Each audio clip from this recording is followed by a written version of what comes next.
everyone, welcome back to my channel. Welcome to my capsule collection. I don't know if that's the right word, or like capsule wardrobe. The coats I'm going to be wearing over autumn and winter season. I've already done like a huge vintage jacket and coat collection video, so I'll link that if you're interested. I've got some new additions. I want to talk you through a few sort of newer things. My brother's walking past the window and he's trying to tiptoe so he doesn't make a sound on the gravel. It's okay.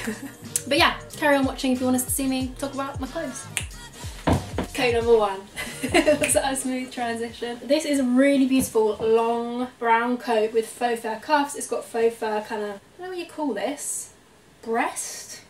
Would you call this a breast? I don't know, I feel like it has a proper name. Like a faux fur kind of detailing around the neck. I've got a little heel boot on because I got these. I'll actually show you these, let me take one off. I found them in Oxfam. I keep seeing brand new Marks and Spencer shoes in charity shops, and I feel like maybe they're donating them first hand, like if a certain shoe doesn't sell, it like M&S are just donating them. It can't be a coincidence that I keep seeing brand new Marks and Spencer shoes, and these were in my size and they were wide fit, I'm pretty sure. But yeah, just got a little boot on, and this is coat number one. I also watched a video recently on Parisian style, French styling by Alexa Chung, but she kind of talks to her French friends and they give her some tips. One of the key things that Parisian women do, because I love Parisian style, it's kind of effortless but really chic, timeless. They don't really care about trends. I like sort of older, more simple, classic cuts and classic styles that just, you don't need to kind of keep switching in and out, because you know, 1 second they're in style, 1 second they're out of fashion, you know what I mean? So anyway, I watched this video, which I'll link down below, where she was talking to one of her French friends, and she basically said that with an oversized coat, a really good tip is to have kind of a more fitted outfit underneath so that you don't look too frumpy, because I did find that with oversized coats in the past, and a lot of vintage coats actually, they just look really stupid on me because I am quite short. So unless I'm wearing like a big platform, they just look like I'm wearing my granddad's clothes, especially on the shoulders. That's where I notice it most. This one is quite nice on the shoulders, like it fits me quite well. But yes, that's a good tip if you are sort of thrifting for coats this autumn winter season and you want to wear an oversized coat but maybe you're more petite, or you just find they look quite frumpy on you. Maybe try and wear some more fitted, I mean this is not a good example because this jumper is not fitted, jeans that are sort of straight cut or slim cut, and more maybe like fitted turtleneck, and then put the oversized coat on top and you're good to go. Okay, next up we've got more cropped number. I don't know how this whole look looks together because I haven't tried it on with this, but I just thought I'd keep the same outfit on. Try on coat number two. This is also a charity shop find. I wanted more of a kind of blazer style coat because I do like a blazer, like with a jean. I'd probably wear this with jeans as opposed to a denim skirt. I find they look a little bit boxy on me, or they just look a little bit oversized and weird on me. This is a nice one, it's a little bit more fitted, it's got buttons that kind of crop in. Probably looks better with more of a fitted jumper, like I say, like a turtleneck kind of thing. Does anyone remember when Jack Wills was like the coolest? Like, it was that time where Hollister, Jack Wills, Abercrombie and Fitch were just the coolest things ever. Must have been like year 7 or year 8. And Jack Wills sell these kind of blazer style jackets for like hundreds and hundreds of pounds. This was £10. Oh, and the first coat I showed you was only £28. Coat number 3 is this one. This was £9.50. And it's a little bit of a different one. I wasn't sure if it was a bit granny-ish or if it was cool. Just realised you can't really see the bottom of the coats when I'm showing them to you. But yeah, I wasn't sure if I loved this one or if I hated it, but I feel like I love it. It's got these amazing like puffy sort of sleeves. The buttons are a bit tacky, that's the one thing I would say. Like, I like that it actually has buttons on show, but then it's got these poppers. These are my pet hate because they come off really easily through constant use. They're not as robust as real buttons, and they tend to do this. The bottom button has already done it actually. The thread comes away. Definitely fixable, but a bit of a pain in the bum. Like, you want something that's going to last quite well. So that is the one downside of this coat, but I just feel like it's quite cool. It's a little bit different. I don't know if it's a little bit Cruella de Vil, but I quite like it. I think with like a very simple, like I say, a very simple outfit, and then just this does the talking, I think it could look quite cool. This beauty, I don't know if it will fit over this big knitted jumper, but this is a really lovely structured jacket. I got this, someone I follow on Instagram, someone was selling it. I just think it's beautiful. I love that it's got a belt as well, so you get a bit of structure to it. Again, it's that blazer style, nice and cropped, so it can kind of, I suppose you could wear it without this little belt. This does up here. You could take this out.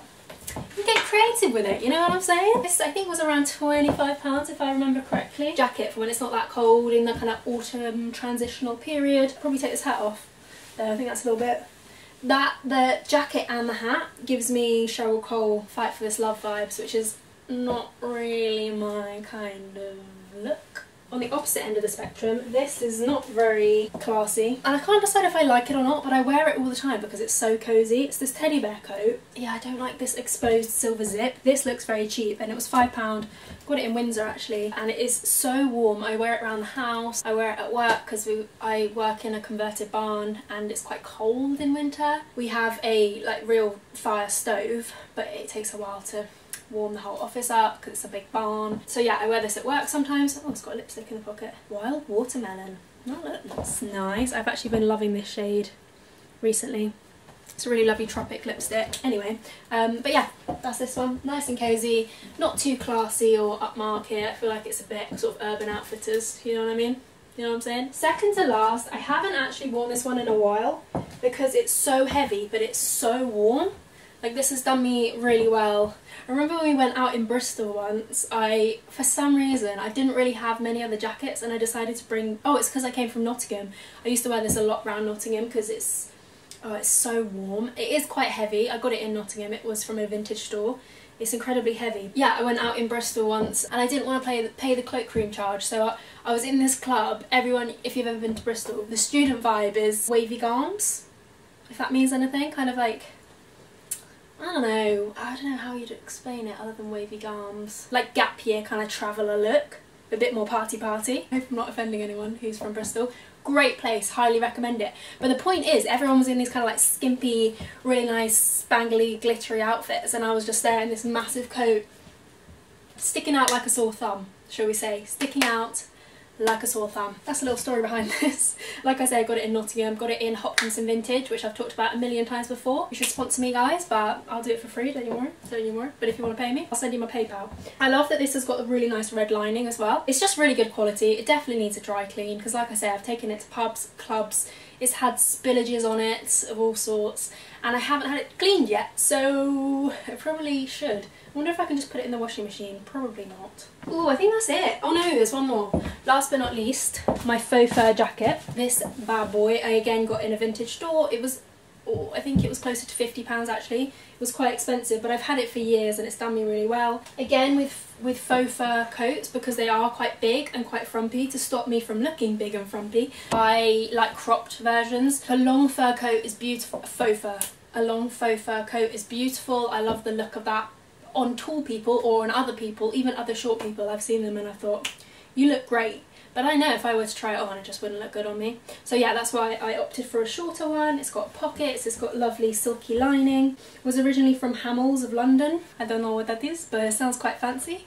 And yeah, that is pretty much it from me. That is the end of my autumn thrifted coat capsule collection sort of thing. And I hope you enjoyed. If you did, maybe give this video a thumbs up if you fancy, and I will see you very soon for another video if you do. Au revoir.